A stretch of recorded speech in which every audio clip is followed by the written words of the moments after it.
volta ao Viver Melhor. Vamos conversar com a professora pedagoga Maria Isabel, que vai nos falar como educar os nossos filhos com limites. Boa tarde, Maria Isabel. Boa tarde, Lin. Boa tarde, telespectadores. É um prazer enorme conversar com uma pedagoga, porque nos dias de hoje está tão difícil educar os filhos, com todos esses valores alterados, com tantas mudanças na sociedade. Não é mesmo? Realmente está muito difícil. E como educar os nossos filhos com limites, com toda essa mudança na sociedade? Bom, é difícil se nós não temos claro o que significa ser educador. Se a gente esclarece isto com 5 itens básicos, como se deve educar uma criança em formação, uma criança que precisa ser conduzida por um adulto, ou seja, por um adulto, seja ele quem for, vô, mãe, pai, professor, qualquer adulto deve ter claro como se deve agir, falar na frente de um ser humano em formação, que é uma criança. E a partir daí, vamos ter a rédea nas nossas mãos para poder educar com limites. Quais são esses 5 conceitos? Bom, os 5 conceitos básicos de educação, começamos por um que hoje está muito esquecido. Os pais que na sua época foram altamente reprimidos na sua educação, hoje eles querem fazer totalmente diferente com seus filhos. Então o que acontece? Eles se foram para o outro extremo. Tudo pode. Hoje está assim. As pessoas pensam que porque uma criança de 4 anos sabe manipular um aparelho eletrônico, já é altamente inteligente e pode decidir o que ela quer, o que ela não quer, e decidir a sua vida, coisa que não tem nada a ver isso com um poder de decisão para a vida do próprio educando. Então, penso que sim, de uma extrema repressão da educação que se teve antigamente, hoje estamos num momento tanto difícil quanto aquela época, porque hoje é libertinagem, tudo se pode. Criança, ela dorme a hora que quer, enfim, tantas coisas que estão fora do limite, porque as pessoas não estão sabendo lidar com o meio termo da educação. Nem 8 nem 80, né? Exatamente. Em primeiro lugar, Lin, vamos falar sobre autoridade total. Sim, adulto é quem manda. Ah, tá. A hierarquia, né? Hierarquia. Prevalecendo. Correto? E o que vem ser essa autoridade total? Em que idade ela prevalece? Prevalece no primeiro setênio de vida de um ser humano, ou seja, de 0 a 7 anos. Sim? É um momento em que a criança precisa ser 100% conduzida por alguém. E esse alguém é um adulto, jamais vai ser uma criança como ela, certo? Quem vai educar, quem vai cuidar. A criança pode mostrar aspectos de grande inteligência, mas isso não a capacita para tomar decisões na vida ainda. Ela precisa que alguém norteie sua vida, lhe dê seus limites. E algo muito importante, quando uma criança não tem um adulto que não exerce a autoridade total, ela fica insegura. Porque ela quer do adulto uma postura. Ela quer levar um sim e ela quer levar um não. Ela precisa disso para se autoafirmar na vida, né, professora? Precisa ter o sim e precisa ter o não. Na hora certa. Na hora certa. Então, o que acontece? Os pais, com esse medo, como eu já disse, de se tornarem extremadamente autoritários, eles foram para outro extremo. A criança tudo pode, a criança que come chocolate às 10 horas da noite, ela está com vontade. O que tem? Deixa ela. Não faz bem chocolate às 10 horas da noite. Professora, eu observo, vendo amigos, vendo algumas pessoas que têm filhos pequenos, não tem uma certa culpa, porque justamente passam o dia fora de casa e aí eles querem fazer alguma coisa, perdendo essa autoridade para compensar estar fora de casa o dia todo? Tem alguma coisa a ver com isso? Link, é maravilhoso que você acabou de colocar. Veja bem, a culpa é o fator com que faz que os pais hoje não tenham autoridade total. Sempre um sentimento de culpa, já porque posso ser autoritário demais e não vou deixar o meu filho, minha filha se desenvolver harmoniosamente, né, na vida, ou porque trabalho o dia inteiro fora, então quando chego, como eu vou dizer não?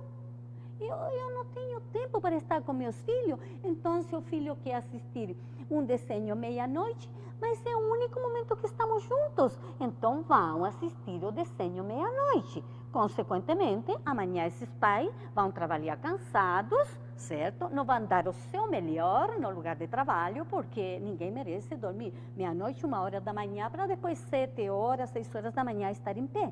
A criança pode dormir até mais tarde, mas eles não. Eles têm um compromisso amanhã. Fora que, se a criança está nessa faixa etária, no primeiro setênio, em crescimento, no físico, isso faz mal, prejudica a saúde física, a saúde emocional, o crescimento, prejudica até o próprio desenvolvimento dos órgãos internos, porque eles também estão em formação, eles precisam de repouso. E o que seria o segundo item? O segundo item. Desculpa, Lynn, só queria acrescentar só mais uma coisinha na autoridade total. Lembrem-se, pais, mães, educadores. Quem sabe o que é correto, o que é bom para a criança é o adulto. Embora, às vezes, nós como adultos não possamos ter o conhecimento essencial para tal, mas alguém tem que conduzir um ser humano em formação. E tem que ser um adulto. Ele tendo conhecimento ou não tendo, mas vai valer o que ele manda. Certo. Sim? E o segundo item? A senhora disse que são 5 itens. 5 itens. O segundo item é o exemplo. Então, veja bem, a criança está nas suas faixas etárias, né, que de primeiro setênio e segundo setênio, né, ou seja, de 0 a 14 anos, agindo no mundo por imitação. Ela vai falar, ela vai sentir, ela vai agir de acordo com o que o meio se apresenta para ela. E qual que é o meio que mais influencia nesse tipo de formação no ser humano? O lar. Sem dúvida. A nossa primeira escola, onde nós chegamos quando nascemos, a nossa primeira escola, nossos primeiros professores, é mãe e pai. Ou seja, o ambiente familiar. Então, se a gente quer que uma criança, vamos supor, durma as 20 horas, que isso é saudável para ela, que eu digo para os pais, quando você tem criança pequena, nós temos que adaptar o lar à criança pequena. Não podemos adaptar a criança à vida de adulto. Sem dúvida. Agora, professora, que outro conceito vem seguido a este? Imitação. Então, por quê? Porque a criança, ela aprende por imitação. Aliás, nós seres humanos somos altamente imitativos até quase ao fim da nossa vida. Até os animais? Sim, até os animais, pais? tudo. É assim o aprendizado, né? É assim o aprendizado. Se uma criança nasce, vamos supor, em um lugar onde ela é cuidada por uma pessoa que não tenha fala, essa criança não tem alguém que fale na frente dela, ela pode completar 3, 4, 5 anos, não vai saber falar. Porque nós aprendemos, certo, por imitação. Então, falamos de exemplo e imitação agora, né? Então, a criança, será que nós adultos somos dignos a sermos imitados por um ser humano em formação? Aí cabe a responsabilidade de todos nós adultos, quando estamos com um ser humano em formação, uma criança pequena, que diga-se de passagem, que vai quase até os 21 anos, tá? Não porque a criança fez 9 anos, já ela não precisa mais do exemplo dos adultos, mas por hierarquia, como você falou, não é? Existe uma hierarquia. Então, um jovem também tem que ter um espelho, alguém, né? Então, mesmo que tenha 21 anos, verdade? Vai precisar alguém de um bom exemplo na sua vida.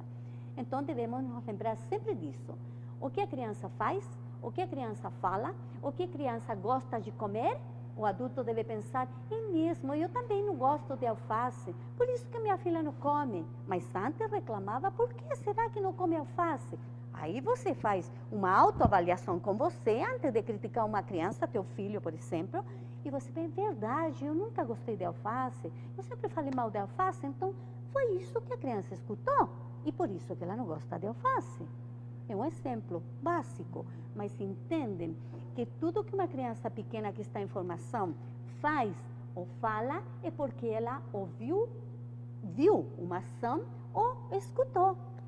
Então, a criança é muito nós, adultos, que estamos perto dela.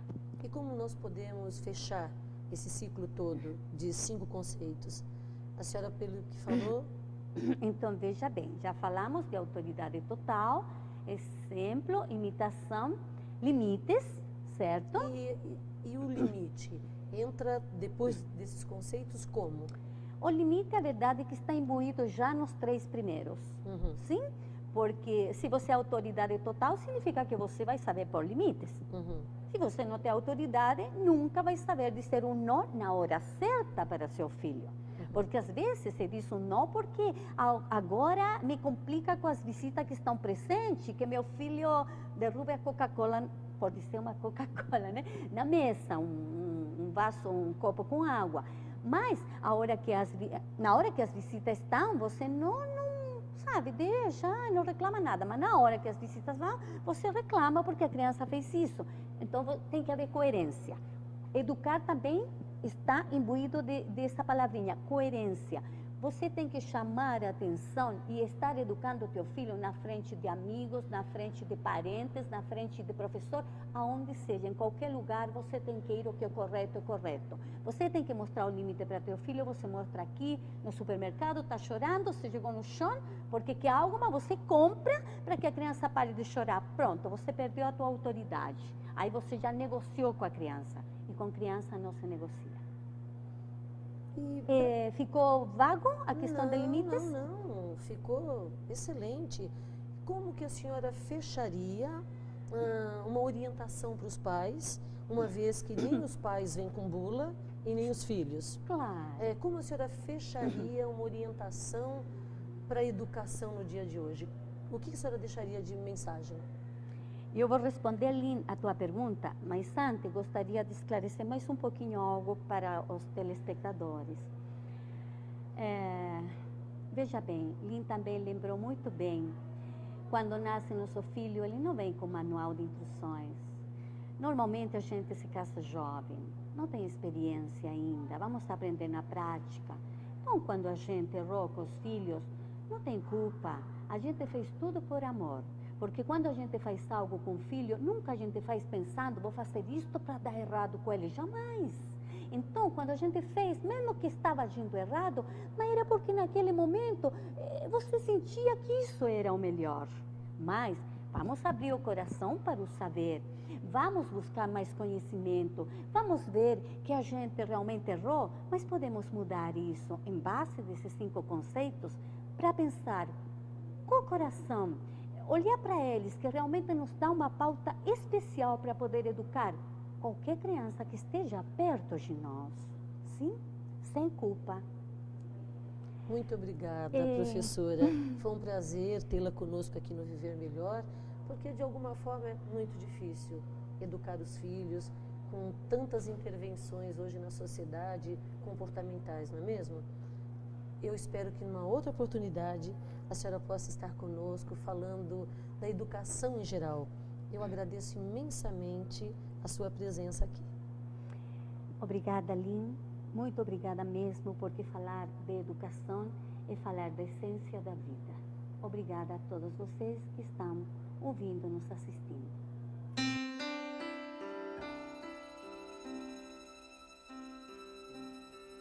Segundo Rudolf Steiner, o nosso mais elevado objetivo deve ser o de desenvolver seres humanos livres, capazes por si próprios de imprimir propósitos e direção às suas vidas.